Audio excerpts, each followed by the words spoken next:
This video talks about researchers Catherine T. Chang and Elizabeth A. Coelbelly as they employ hypotheses surrounding the devil-angel shift to answer what drives coalition's narrative strategy.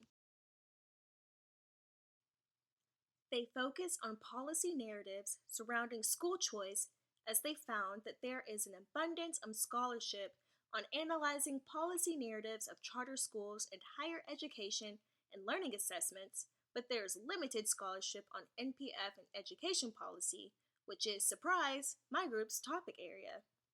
School choice has been widely debated since the mid-1900s.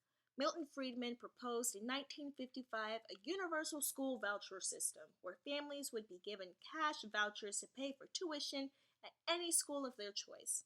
Supporters argued that school choice improves individual student achievement. However, some studies have found that school choice produces a neutral effect on public schools. Opponents argue that school choice worsens racial inequities and harms those who are at a disadvantage. Nevada in 2015 proposed and passed a policy that allows parents to use a debit account at a fixed amount to unenroll from public schools and to use that account for any non-public educational services. This was open to all parents and families. The bill was challenged based on constitutionality. Can the state constitution allow families to use public funds to send their children to religiously affiliated school? This study seeks to answer whether the narrative strategies of coalitions who participated in the Nevada legislator school voucher hearings were more likely driven by their perceptions of being a policy winner or loser in a given session or by their stance on the policy issue. The research question here derives from two hypotheses of NPF regarding the devil-angel shift. Shanahan and others hypothesized that coalitions use the devil-angel shift differently based on their perceptions of being winners and losers within the policy subsystem. Winning coalitions increase their use of hero characters to highlight their problem-solving abilities, the angel shift, and losing coalitions increase their use of villain characters to emphasize that their opposition is to blame, the devil shift.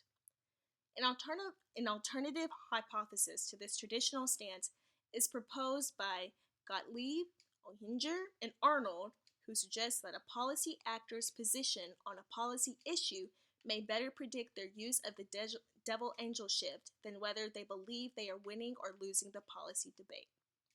Thus, the researchers of this article seek to identify if coalitions' use of the devil-angel shift better align with the NPF's traditional hypothesis or within the alternative hypothesis of Gottlieb, Ohinger, and Arnold. The authors examined the legislative testimonies containing policy narratives and found that each coalition's use of policy narratives differed in terms of narrative elements. They also found that coalitions' use of the devil-angel shift depended more on their stance on the policy rather than their perception of being a winner or loser, supporting the alternative hypothesis of Gutland, Ohinger, and Arnold.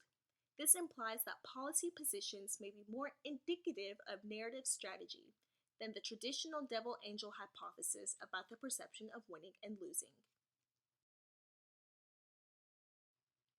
NPF is still young and is subject to the testing and retesting of hypotheses, which is what academia is all about. Despite the changes that can and will occur, the general idea that narratives are important to policy success will remain the same. Thank you for your time.